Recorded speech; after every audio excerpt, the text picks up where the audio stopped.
Yoo-hoo! It's the time for package from China.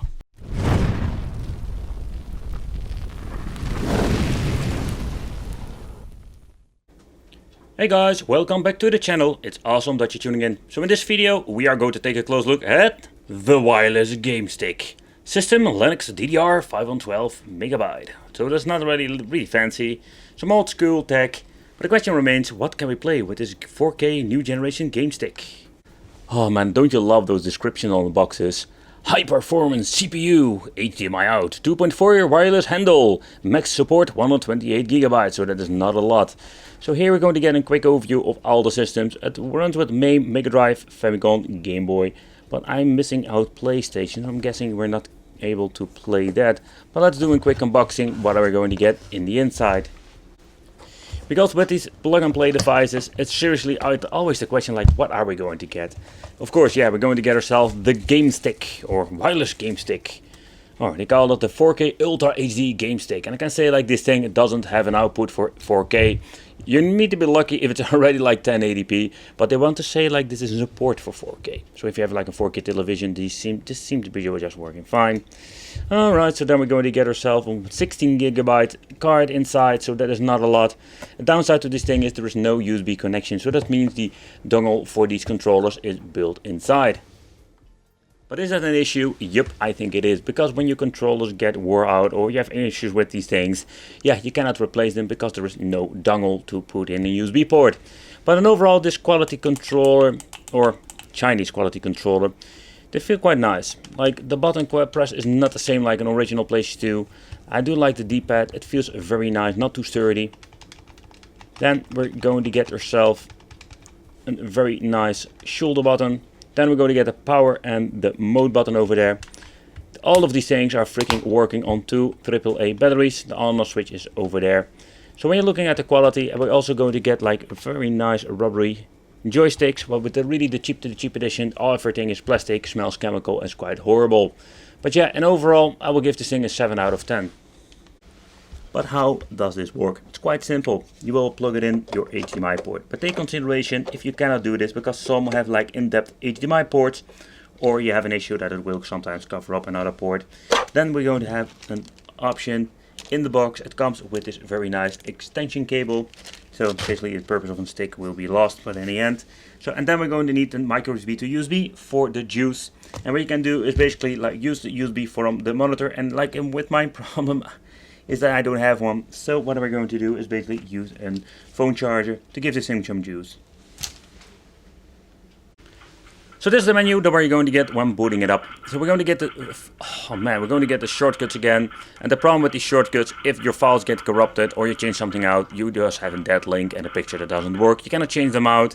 In the bottom row, we're going to get MAME, Mega Drive, Super Famicom, Famicom, Game Boy Advance, Game Boy Color, and Game Boy Classic. And there is absolutely no PlayStation 1.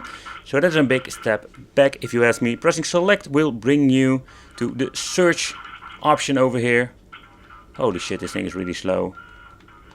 Oh man, so it needs to load up every single time.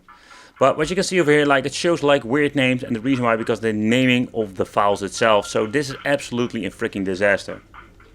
And when you're going to boot up a file, what you're going to get is just a gigantic list. Like that's it. Like it's such a weird thing.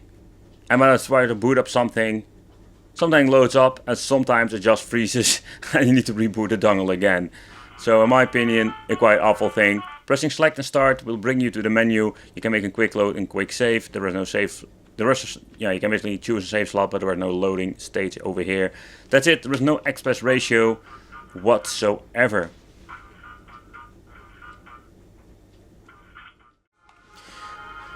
Alright, so next up, let's see how the quality is in general.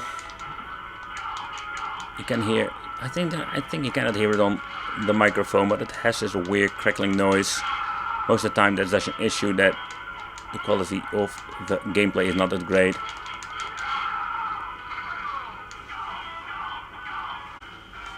Oh boy, when I started up the sound is so awful.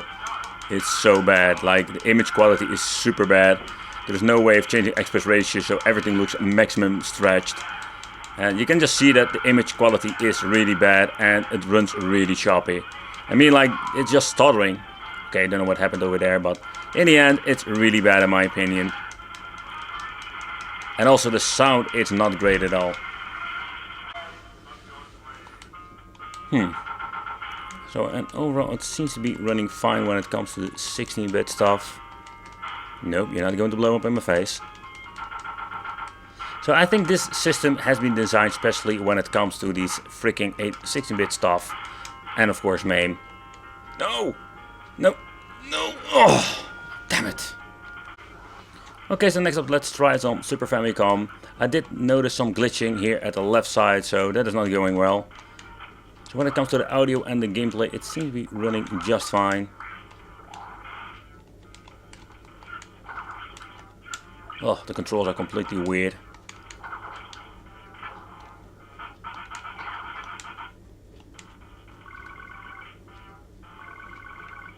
Wow, did you see that glitch?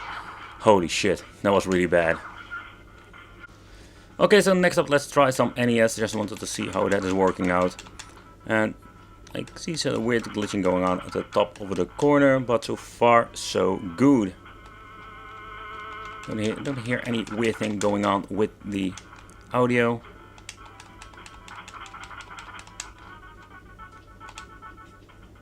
Also the controllers is quite responsive. I don't notice any big delay or something like that. Alright, so next up let's try this. And I notice a very small delay. You can see it like, yeah, absolutely. There's an audio delay in this freaking game. That is something I'm always messing up with these cheap sticks, cheap handhelds, stuff like that. It's always just a big bummer that you completely mess it up. But then overall you can see like a lot of games will have issues. Some will run just fine. And I just wanted to give you an overview of the emulators. And this is just a freaking mess if you ask me. Alright, so what are we going to get with this? Because it's always the question. You can see some ventilation holes, but I'm curious if we're going to get any, let's say, cooling, or there is any good about this. So when it comes to emulation, it's in my opinion a mixed performance. Let's get myself some prior tools. I will do this out of camera because it's more convenient to do, and just see if I can open it up.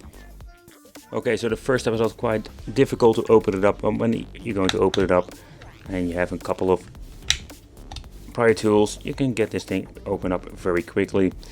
Okay, so let's see what we're going to get. So here we're going to get the receiver, and that is what I mean, like they added this to the PCB.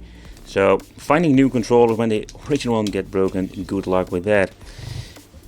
Well, let's say it's impossible, but most of the time it's going to be quite difficult. So in here, but now we're going to get at the back. They didn't install even every single component. I don't know if this is like a completely new product. There's no production date on it whatsoever. But this thing's the VT5681, the D0913U. That's it. Like, that's what I hate about these things. There's almost no information about this. Alright guys, so this is what we're going to get with this 4K game stick. And the most confusing thing is they always call them like the 4K game stick. And there are a couple of them. But this one, I don't like it at all. There's not even a PlayStation 1 support, and most of them even have PlayStation 1. It's very limited. You cannot do a lot of things with this. So yeah, let me know in the comments what do you think. I want to thank you for watching. Consider subscribing, hit that little bell, become one of the biggest family. And we'll see you in the next video.